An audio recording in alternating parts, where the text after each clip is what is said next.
बसंत का मौसम था। चारों तरफ हरियाली ही हरियाली बिखरी हुई थी। सुबह की हल्की ठंडी हवा चल रही थी और सारे पंछी अपने अपने घोंसलों में बैठे हुए थे। बच्चों, तुम लोग आराम करो, मैं दाना ढूंढने जा रही हूँ। जंगल के आसपास कहीं भी अनाज के खेत नहीं है, इसलिए मुझे थोड़ा दूर जाना पड़ेगा। शायद आने में देर हो जाए। ठीक है माँ, लेकिन ज़्यादा दूर मत जाना, हमें आपकी चिंता रहेगी। चिंता मत करो, मैं जल्दी वापस आ जाऊंगी। तुम लोग अच्छे बच्चे हो, घोंसला मत छोड़ना। यह कहकर सुनहरी धीरे से अपने घोंसले से निकलती है और दाना खोजने लगती है। कुछ देर उड़ने के बाद वह कालू भाई के घोंसले के पास पहुंचती है। कालू भाई, दरवाज़ा खोलो। थोड़ी देर बाद दरवाज़ा खुला और कौवा बाहर आया। अरे सुनहरी, सब ठीक तो है? तुम बहुत थकी हुई लग रही हो। सुबह सुबह कहाँ जा रही हो? अरे कालू भाई, अभी तो नींद पूरी की है और आप कह रहे हो थकी हुई लग रही हो। अच्छा ठीक है, पर जा कहाँ रही हो? कुछ नहीं कालू भाई, रास्ते में थी तो सोचा आपसे भी मिल लूं। चलो आज साथ में दाना ढूंढने चलते हैं। दो साथी हो तो सफर भी आसान लगता है। बिल्कुल, चलो चलते हैं। दोनों आसमान में साथ साथ उड़ने लगे। कालू भाई के घर में बच्चे नहीं थे, इसलिए घर का सारा काम वही किया करते थे। सुनहरी को उनकी यही खूबी बहुत पसंद थी। कुछ देर उड़ने के बाद सुनहरी की नज़र अचानक एक जगह पर पड़ी।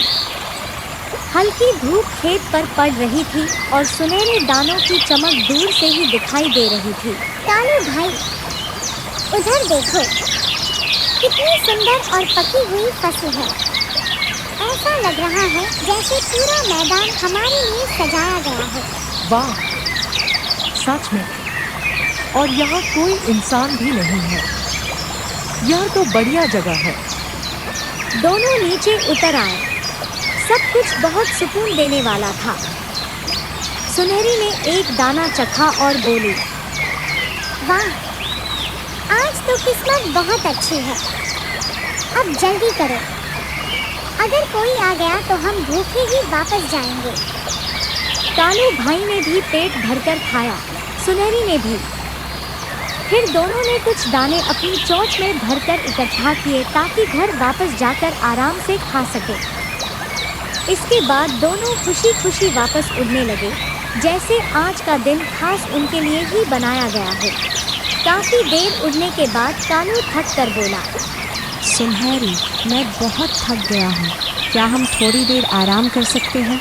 क्यों नहीं कालू भाई, आगे एक नदी है, वहाँ बैठकर थोड़ा आराम भी कर लेंगे और पानी भी पी लेंगे। दोनों नदी के किनारे उतरे, ठंडा पानी पिया और थोड़ा सांस ठीक किया। हाँ, अब अच्छा लग रहा है। अच्छा हुआ हम यहाँ रुक गए।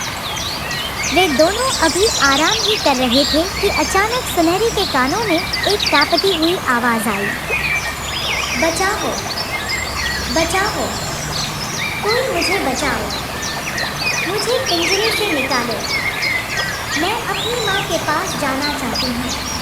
कालू भाई, आपने ये आवाज़ सुनी?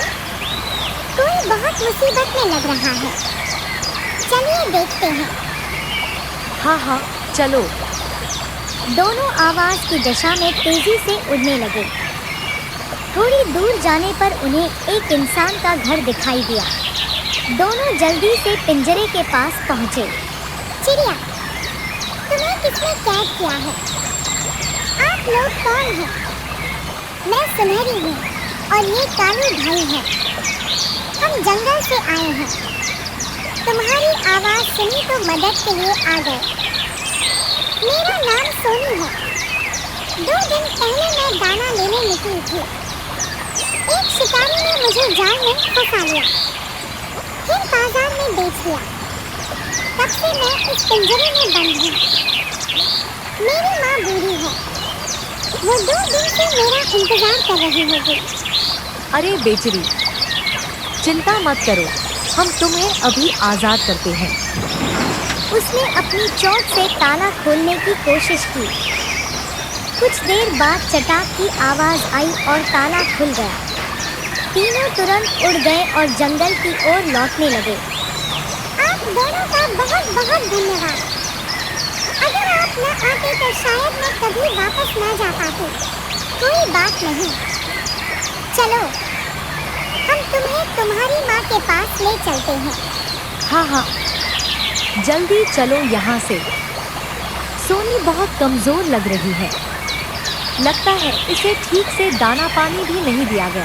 हाँ, मुझे बहुत भूख और प्यास लगी है। अरे ये इंसान भी न बेचारी को भूखा रखा हुआ था।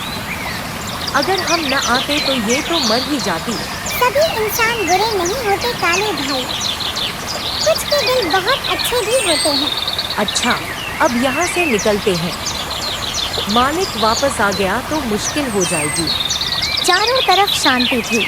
सोनी आगे आगे उड़ रही थी और सुनहरी तथा कालू भाई उसके पीछे पीछे। कुछ दूर उड़ने के बाद सोनी एक ऊंचे सुंदर पेड़ के सामने रुकी। पेड़ की डालियों पर फूल खिले थे और बीच में एक प्यारा सा घोंसला बना हुआ था। सोनी, क्या यही तुम्हारा घर है? हाँ, यही मेरा घर है। वाह, कितना साफ सुथरा और प्यारा घोंसला है। यहाँ तो बहुत प्रेम रहता होगा। माँ, दरवाजा खोलो, मैं आ गई हूँ। मैं हूँ सोनी। दरवाजा खुला। सोनी की बूढ़ी माँ बाहर झांकी। सोनी, तुम हो? 2 दिन कहाँ चली गई थी? मैं तुम्हारा इंतजार करते करते बहुत परेशान हो गई थी। और ये दोनों कौन हैं? माँ, एक शिकारी ने मुझे जाल में फंसा लिया था। उसने मुझे कैद कर दिया। मैं बहुत डर गई थी। भूख और प्यास से मेरी हालत खराब थी, लेकिन सुनहरी और कालू भाई ने मुझे बचा लिया। अगर ये न आते तो शायद मैं आज घर न पहुंच पाती। बेटियों, तुम दोनों का बहुत बहुत धन्यवाद। तुमने मेरी बेटी की जान बचाई। अगर वो आज वापस न आती तो मैं दुख में टूट जाती। ऐसी बात मत कहिए माँ जी। हम सब जंगल के रहने वाले हैं। अगर हम एक दूसरे की मदद नहीं करेंगे तो शिकारी हम सबको पकड़ लेगा। सोनी हमारी बहन की तरह है, उसे बचाना हमारा कर्तव्य था। हाँ बेटी, जंगल में प्रेम और एकता बनाए रखना बहुत जरूरी है। माँ जी, अच्छा हुआ कि हम उसकी आवाज़ सुन पाए। बच्चों, कभी हमारे घर भी आना। सोनी और मैं तुम्हारा यह उपकार कभी नहीं भूलेंगे। जरूर माँ जी, लेकिन अब हमें चलना चाहिए। मेरे बच्चे घर में अकेले होंगे। हाँ, चलो सुनहरी। दोनों ने धन्यवाद किया और वहाँ से उड़ गए। सुनहरी को अपने बच्चों की चिंता थी, क्योंकि काफ़ी देर हो चुकी थी। आखिरकार वे अपने घोंसले पर पहुँच गए। माँ, आज आप इतनी देर से क्यों आए? हम खेल खेल कर थक गए। बच्चों, आज मैं और कालू भाई एक चिड़िया की जान बचाने गए थे, इसलिए देर हो गई। कैसे माँ? देखो बच्चों, एक शिकारी ने उसे पकड़कर पिंजरे में बंद कर दिया था। हम दाना इकट्ठा कर रहे थे कि उसकी दर्द भरी आवाज़ सुनाई दी। फिर हमने उसे आज़ाद कर दिया। वाह माँ, यह तो बहुत अच्छा काम किया। कल हम भी आपके साथ दाना लेने चलेंगे। अब हम बड़े हो गए हैं। हाँ, बिल्कुल बच्चों। और दोस्तों, अगर आपको हमारी यह कहानी पसंद आई हो तो लाइक और सब्सक्राइब ज़रूर करें, ताकि आपको ऐसी और नई कहानियाँ समय पर मिलती रहें।